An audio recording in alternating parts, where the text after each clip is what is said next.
All right, hi. This is going to be a quick and dirty introduction to the basic history of psychology and specifically where cognitive psychology came from, just to set some context for things we'll talk about later in the semester as we get into specific topics like learning and memory and language and things like that. So I know when you read that first chapter in most textbooks, they throw a lot of history at you, including a bunch of names and a bunch of dates.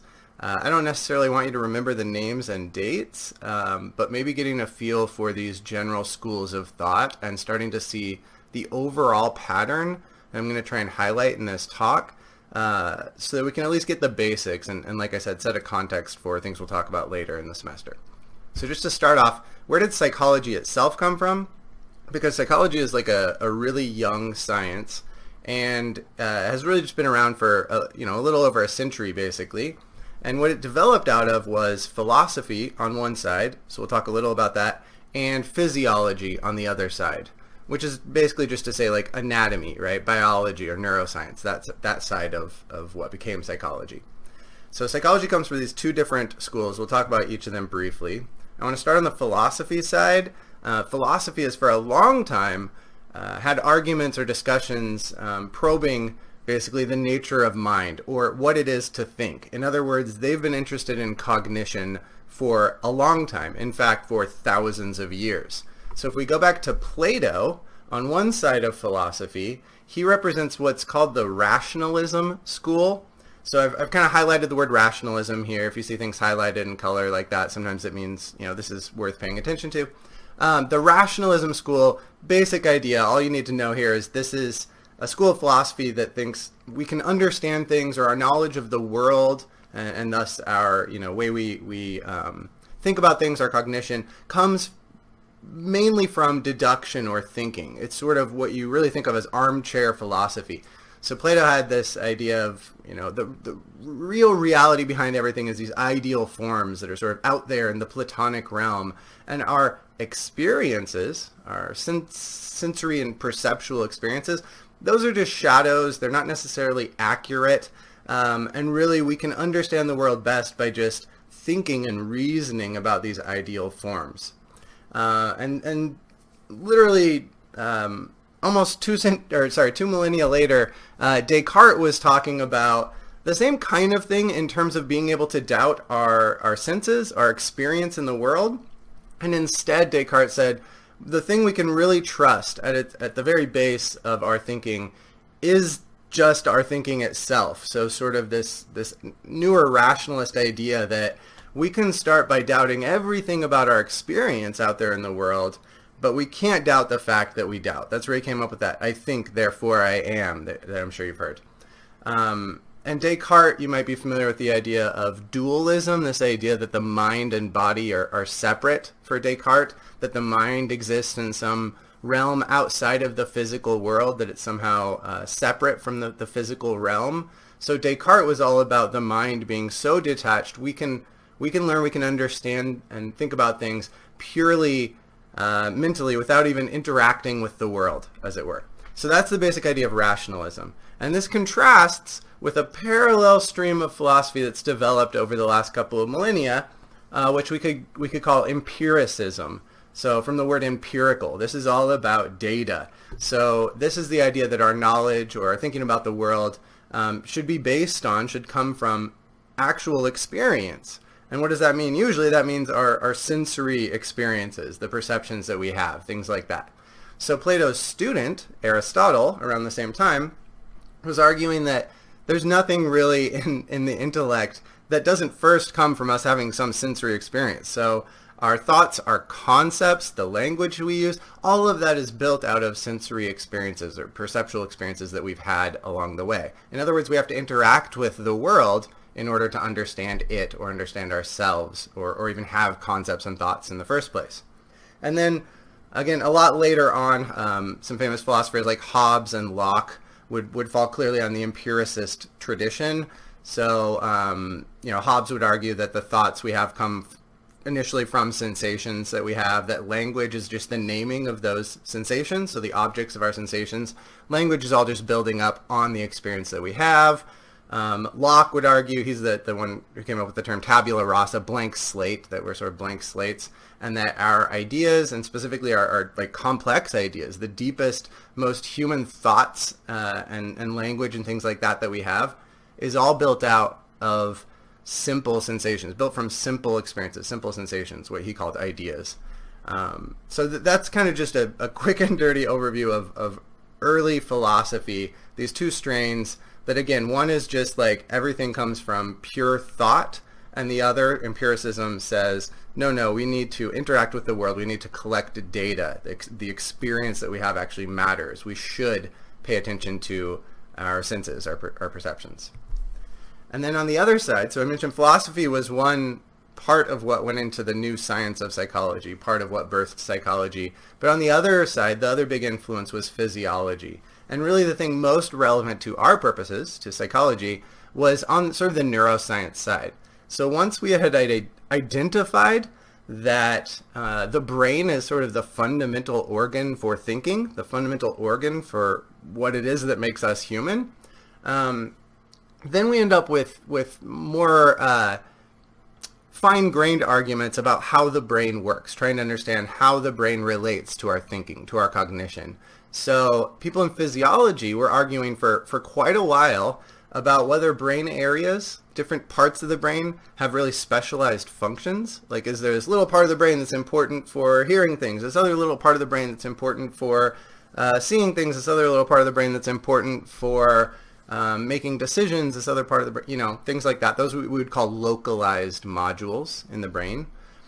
Or others have argued maybe function is distributed. It's sort of unified. The brain is a unified organ. So this actually goes back a long time, a couple hundred years ago. Gall and Florenz are a couple names you might have heard before. You don't need to know these particular names or dates. I'll make that clear. Any of the names and dates I'm mentioning here aren't that essential. But Gall argued for different functions being localized in different parts of the brain, what we now call sort of modules, brain modules. And his contemporary Florenz argued, no, the brain has a community of reaction. It's more of a unified thing. That is to say, thought and cognition involves the whole brain, not just a little part for each type of thought. Now, 100 years later, we get a little further into our understanding of the brain, and we've got Brodmann mapping out the cellular architecture of the brain, basically all these different chunks of the brain. We can identify where one chunk sort of starts and stops based on changes in the shape or layout of the actual cells, the cellular architecture there.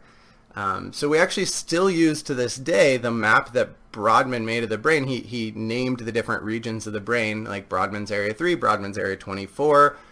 We use those terms still today. But his argument was basically these anatomical differences really would only be there if they included or if they implied functional differences. So he assumed that all of these different areas he identified must have different functions. But around the same time, his contemporaries were arguing with him arguing for the other side. So Franz and Lashley were sort of on the anti-localization side.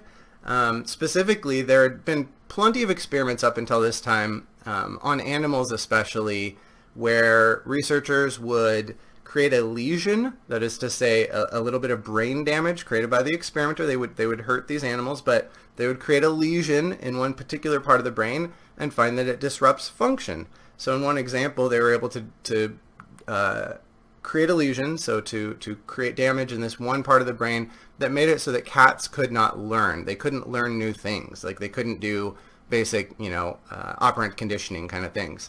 But what they found is if you follow the cats later, learning eventually came back. They were later able to regain the ability to learn things.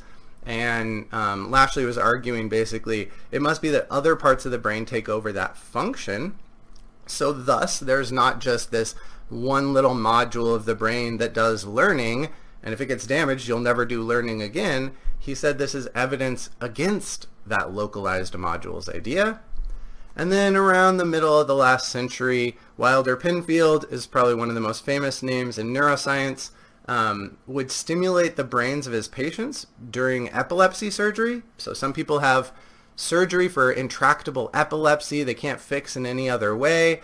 The interesting thing about brain surgery is we can do it while the person is awake because there are no pain receptors within the brain. So sometimes during brain surgery, when going into maybe remove small parts of the brain in order to try and fix this epilepsy that was a big problem they couldn't get rid of otherwise, the surgeon would stimulate just little bits of electricity, stimulate the neurons, often individual neurons in specific areas of the brain to try and map out what those areas were important for before they did any cutting, before they took out any piece of the human brain, so that they could avoid taking out areas that might be considered very important. So Wilder Penfield, when doing this, sort of mapped out the whole brain, found areas that seemed to be where turning on this one neuron, giving a little stimulation to one particular neuron, might give you a sensation of being touched in your left index finger, and right next door to that he would stimulate another neuron,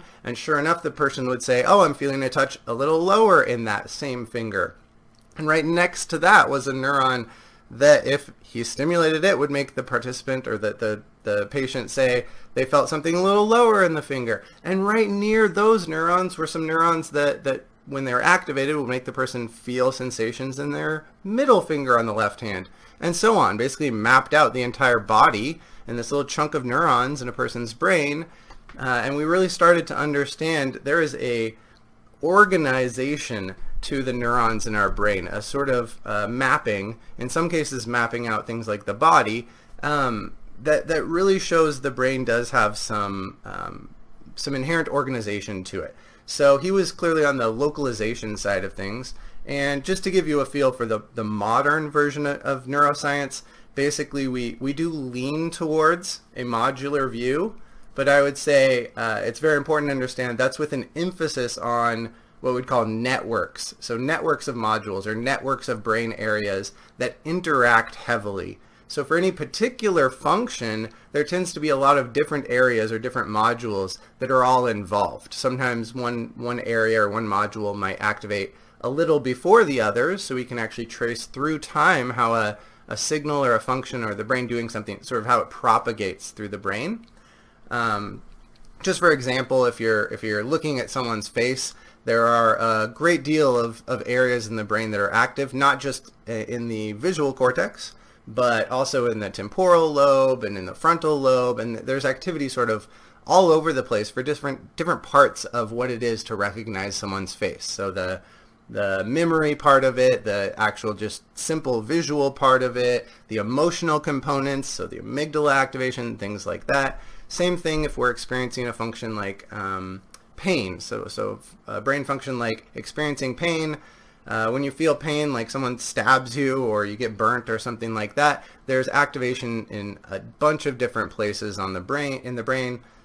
So not just the areas for the straight up sensory component of is this like a burning pain or a where on the body is it, might be a different part of the representation in the brain, but also is this caused by high temperature or is it caused by just straight cellular damage or something like that. So we have a lot of different areas of the brain lighting up, and again the amygdala might be involved, a bunch of different areas might be involved. So while there are modules, we'll actually talk about that quite a bit in this class, what some of the specialized functions are of different brain areas. It's important to understand that when it comes to real life situations, anything we do day to day, generally a lot of parts of our area or parts of our brain, are lighting up, are active together, working together in networks. Okay, so we've got philosophy and physiology leading into psychology as a field. That's sort of our quick overview there. Now, as psychology comes about in its early infancy, there were really two different parallel streams of thought. So we'll talk about the experimental side of psychology and the introspection side really quick here. On the experimental side, what we call experimental psychology, you've got people doing psychophysics. So like Weber and Fechner were measuring how much light it takes to get a person, or how much change in light maybe that it takes to get a person to say that they perceive something as twice as bright. And sure enough, if you turn a light bulb to make it physically twice as bright, we do not experience it as twice as bright. There's some lawful relation between the physics of things out there in the world and the psychology, which is to say our experience or our perceptions. And people were mapping that out as early as around the 1850s, doing what might be called sort of the earliest experimental psychology.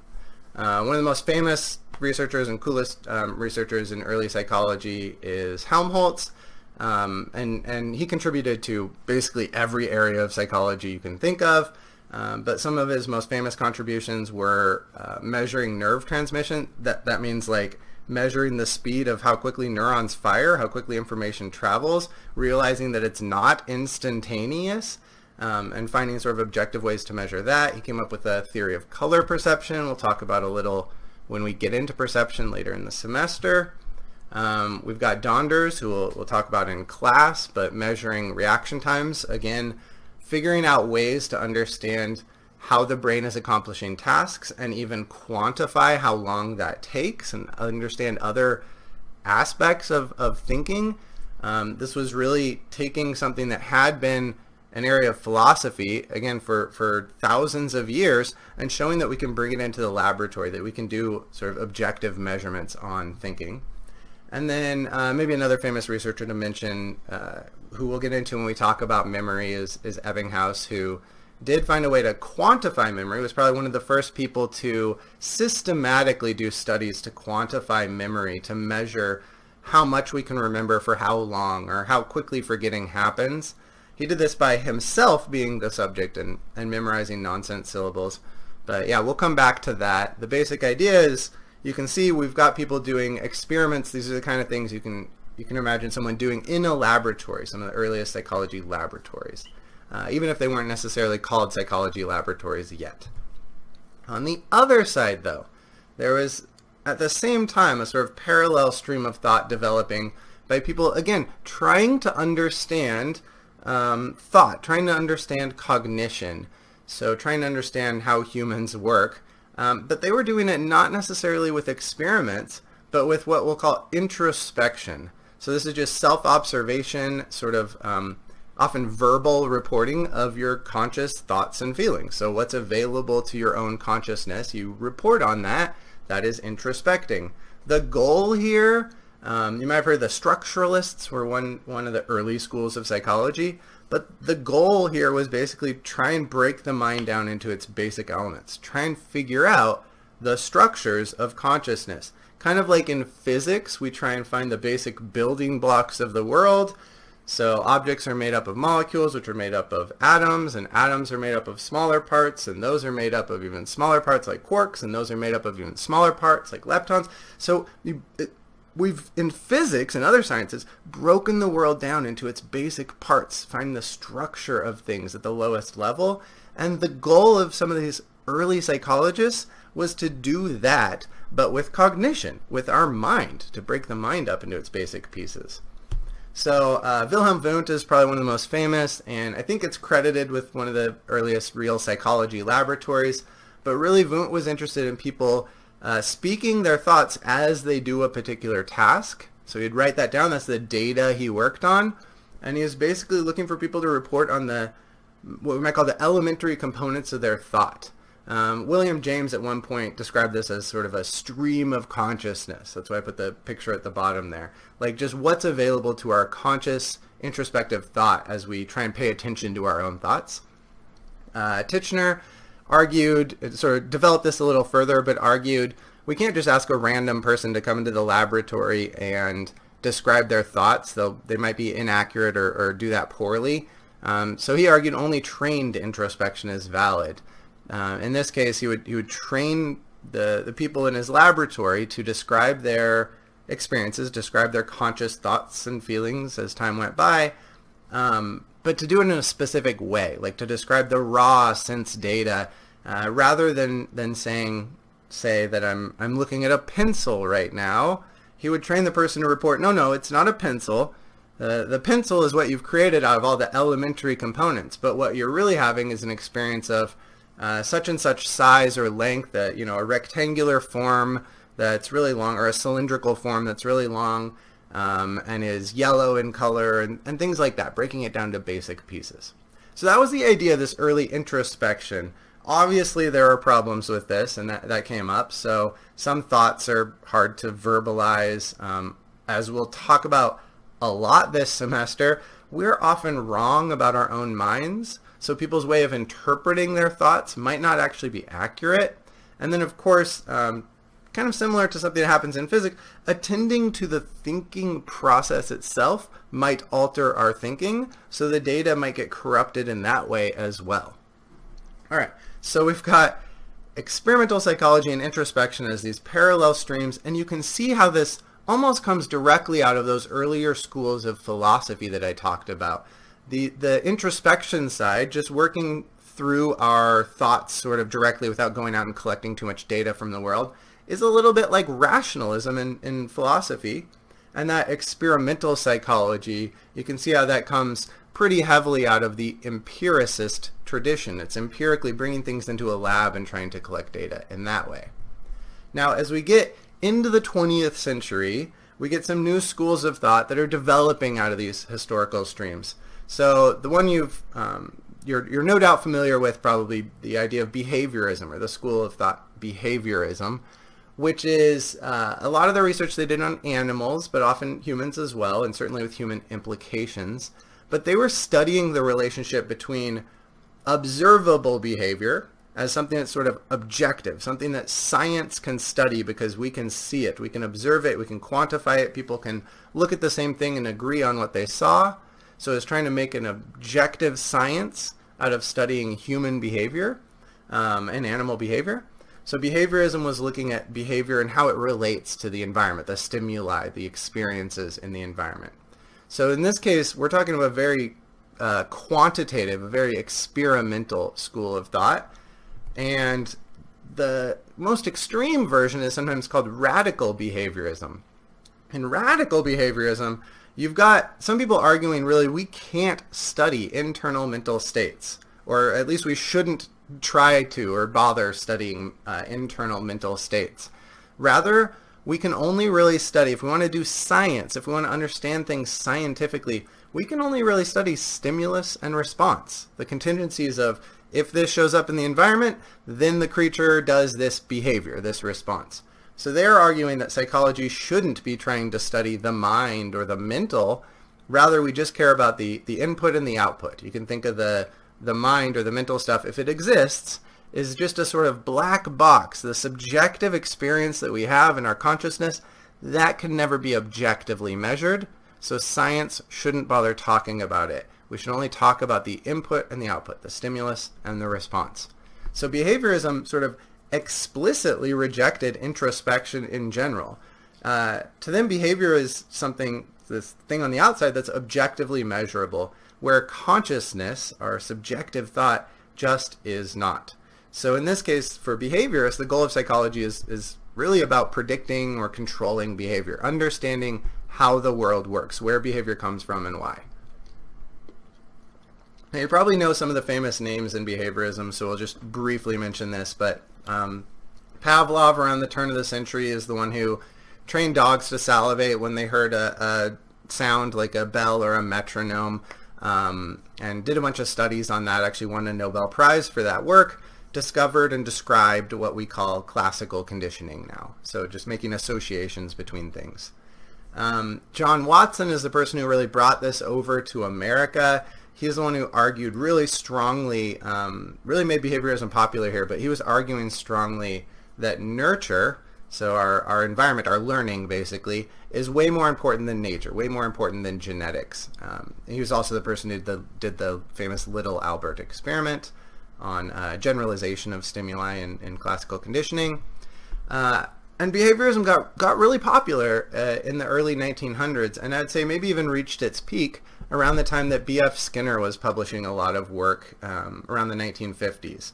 So B.F. Skinner is the one who came up with, but really described operant conditioning, the idea of reinforcements and punishments controlling our behavior. Basically the idea that what happens after a creature does some behavior, in this case maybe a person does a particular behavior, if something good happens, that behavior becomes more likely. If something bad happens afterwards, behavior becomes less likely. The point is what's happening in the environment is what is at the heart of learning and thus determining what we do, and that's what science should study or concentrate on. So that's the behaviorism side of things.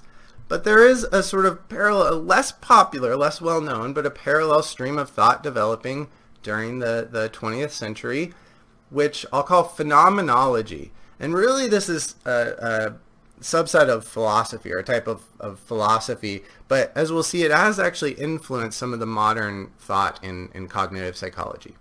So phenomenology is, we actually should study that subjective inner experience. In fact, that's probably the most important thing, that we have this first person perspective, what it's like to be someone or to be something, to be like in the moment, what it is I'm experiencing, what that experience is like.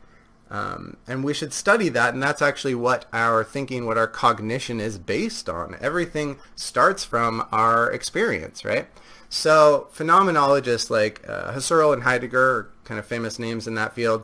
They try to describe phenomena as they're happening in their immediacy, and kind of want to frame consciousness as having what philosophers call intentionality.